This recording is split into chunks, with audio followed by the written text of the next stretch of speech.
दोस्तों, one of the most deadliest chapter in the war between Israel and Hamas is Rafah strike. इस Rafah strike को लेकर Israel के prime minister बेंयामीन Netanyahu ने यह कहा है कि हमसे यानी कि इजराइल से एक बहुत बड़ी गलती हो गई है। उसी दिन ऐसा भी हुआ कि हमास ने कुछ रॉकेट्स इजराइल की तरफ लॉन्च किए। इजराइल में एयर रेड सायरन्स बजने लगे, लेकिन लकीली किसी को इंजरीज नहीं हुई। लेकिन when it comes to Gaza strip, particularly Rafah की बात करें तो अनफॉर्चुनेटली बहुत सारे सिविलियंस की मौत हुई है। आज हम इस विषय पर विस्तार से चर्चा करने वाले हैं। मेरा नाम है प्रशांत मामानी, यू वॉचिंग स्टडी क्लोज।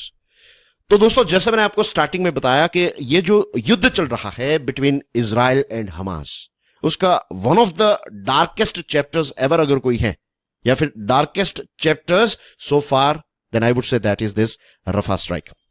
युद्ध एक लंबे समय से चल रहा है, लेकिन जो 26 मई 2024 की जो बात है ये अपने आप में थोड़ी अलग है। इजराइल ने रफा में एक स्ट्राइक कंडक्ट की। सबसे पहले तो चलिए इस रफा को लोकेट कर लेते हैं। तो as you can see on your screen, this is Israel here, ये गाजा स्ट्रिप है, और थोड़ा जूम करके देखें तो ये रफा सिटी है, राइट, ये रफा क्रॉसिंग है, और रफली इतना पोर्शन जो है ये रफा सिटी का है। तो गाजा स्ट्रिप में बहुत सारे अलग अलग एरियाज या सिटीज हैं, जैसे कि खान यूनुस हैं, वैसे ही रफा है।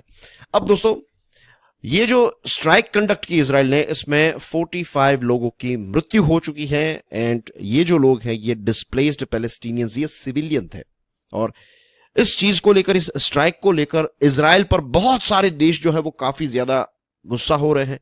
जिस प्रकार से कोलैटरल डैमेज हुआ है, इस चीज को लेकर भी इंटरनेशनल क्रिटिसिज्म अगेंस्ट इजराइल काफी ज्यादा बढ़ चुका है। जो रेस्क्यूअर्स ये राफा एरिया में मौजूद थे, उन्होंने कहा कि यहां का जो सीन है इट इज अनबेरेबल। और जो लोकल्स हैं उन्होंने ये भी बताया कि ये जो आग लगी और जो मलबा है, तो उसमें से हमने बच्चों के टुकड़े निकाले हैं, which is very very unfortunate.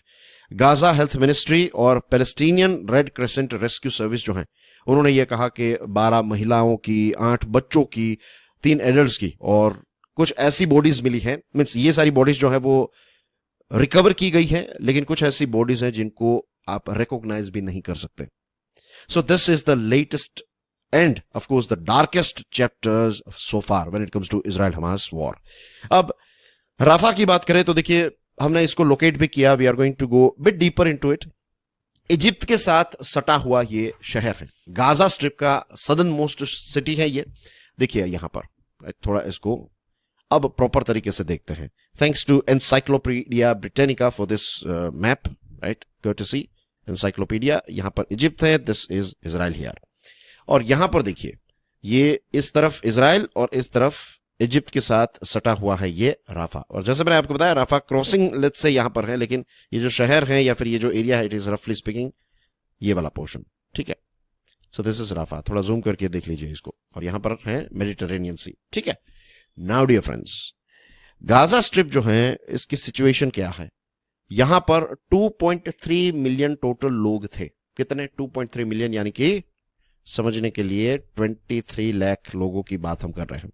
और इसमें से लगभग 80% आप पकड़ लीजिए, रफली स्पीकिंग, यू कैन से कि 20 लाख जितने लोग जो हैं उनको अपने घर छोड़कर जाना पड़ा है, राइट। अब सिचुएशन ऐसी है कि जो राफा वाला रीजन है, यहां पर लगभग 1 मिलियन जितने लोग हैं, 1 मिलियन से भी ज्यादा लोग जो हैं वो इस छोटे से एरिया के अंदर रहते हैं। क्यों? The reason is Rafah crossing. Rafah crossing एक ऐसी जगह है, and this is the reason कि मैंने आपको मैप दिखाया। इस तरफ एक इजराइल है और इस तरफ इजिप्ट है। तो आप इजराइल में तो जा नहीं सकेंगे, right, you are not welcomed. तो एक ही ऐसी जगह है, ये गाजा स्ट्रिप में जितने भी लोग रहते हैं वो इसी तरफ आगे बढ़ेंगे, क्योंकि यहां पर पूरा इजराइल है, इस जगह पर भी इजराइल, यहां पर पानी है इस। तो यहां पर इजिप्ट के साथ जो बॉर्डर है, राफा क्रॉसिंग जो है, this is the only place. तो पूरी कोशिश करेंगे कि आप यहां तक पहुंच जाए, और फिर जब भी आपको मौका मिले, आपका टर्न आए, तो आप एटलीस्ट ये गाजा स्ट्रिप को छोड़कर थोड़े समय के लिए अपने परिवार के साथ कहीं और चले जाए, इजिप्ट चले जाए, और इजिप्ट के बाद फिर कहीं पर और जा सकते हैं, या फिर इजिप्ट मींस एटलीस्ट आप गाजा स्ट्रिप में से निकल जाए। तो उसका सिर्फ एक ही रास्ता है, that is Rafah. And this is the reason कि लाखों लोग, 10 लाख से भी ज्यादा लोग जो हैं वो राफा क्षेत्र में रहते हैं। तो it is sort of jam packed area, बहुत ही क्राउडेड है। एंड यू कैन इमेजिन कि यहां पर सिचुएशन कैसी होगी। लाखों लोग जो हैं वो छोटे छोटे टेंट्स में रहते हैं, लिमिटेड फैसिलिटीज हैं। यूनाइटेड नेशंस का तो ये भी कहना है कि गाजा स्ट्रिप में बहुत सारे क्षेत्रों में फेमाइन जैसी सिचुएशन है। What is famine? भूखमरी, आप मर जाएंगे, आपको खाना नहीं मिलेगा, ऐसी सिचुएशन। तो फेमाइन जैसी सिचुएशन है। और बाकी के जो क्षेत्र है, फॉर एग्जांपल रफा और दूसरे कुछ ऐसे पॉकेट्स हैं जहां पर you can survive, but that is not life, you can just survive.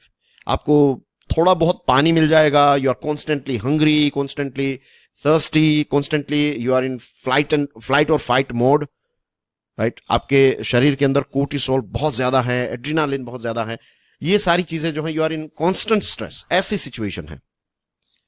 तो लाखों लोग इस प्रकार का जीवन वहां पर जी रहे हैं। और अर्ली मई की बात है जब इसराइल ने कहा कि वी हैव टू लॉन्च, या फिर इसराइल ने इनफैक्ट इस चीज को लॉन्च भी कर दिया, जिसको इसराइल कहता है लिमिटेड इंकर्जन।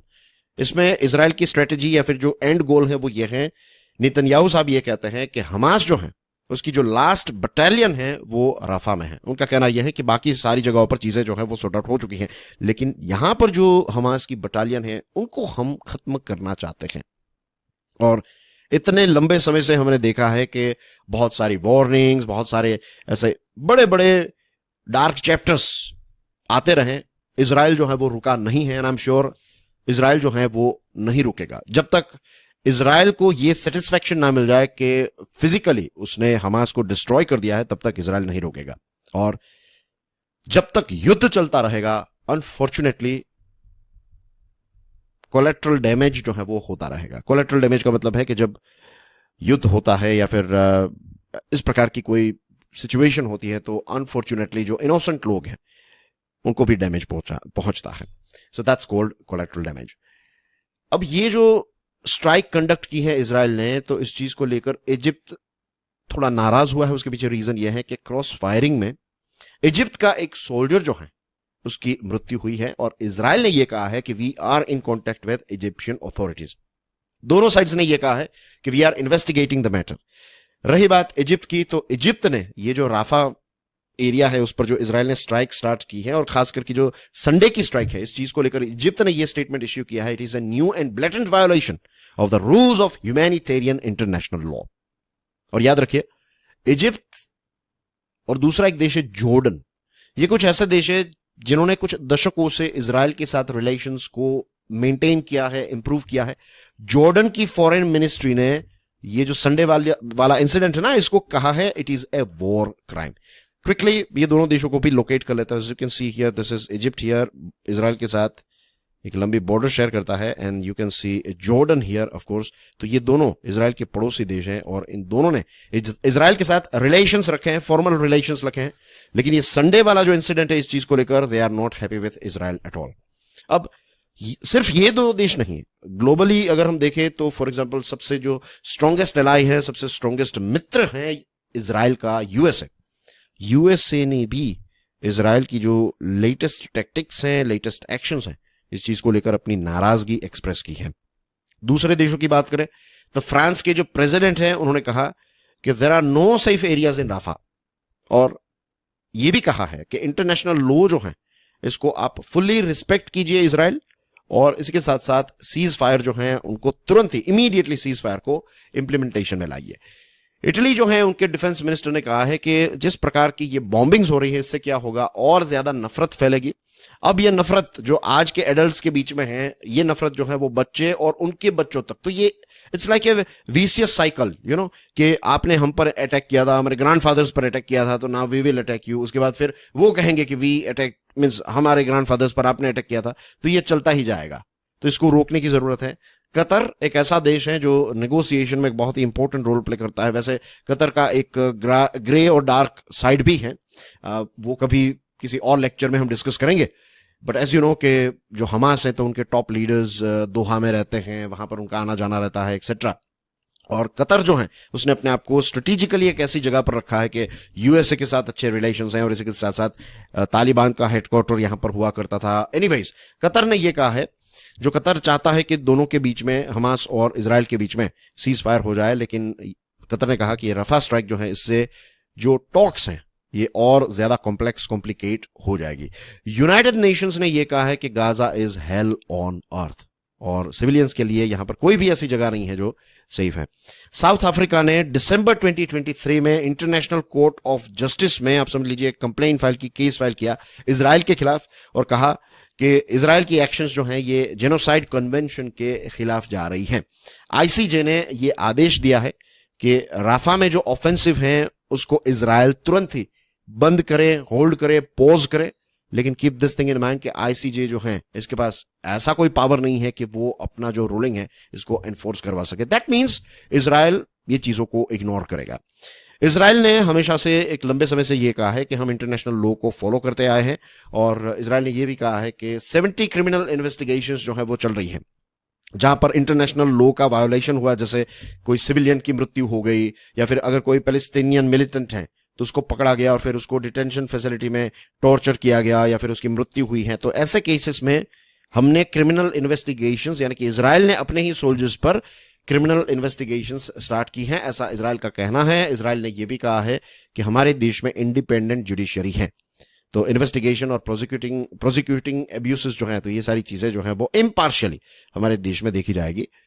क्रिटिक्स का यह कहना है कि जो गवर्नमेंट है, उनकी जो बॉडीज है, फॉर एग्जाम्पल पुलिस एक्सेट्रा, तो वो इन्वेस्टिगेशन ही उतना कोई दमदार नहीं करेगी कि कोर्ट में केस उतना खास चल सके या फिर कोर्ट में केस जो है उसका और ज्यादा वेट बढ़ सके।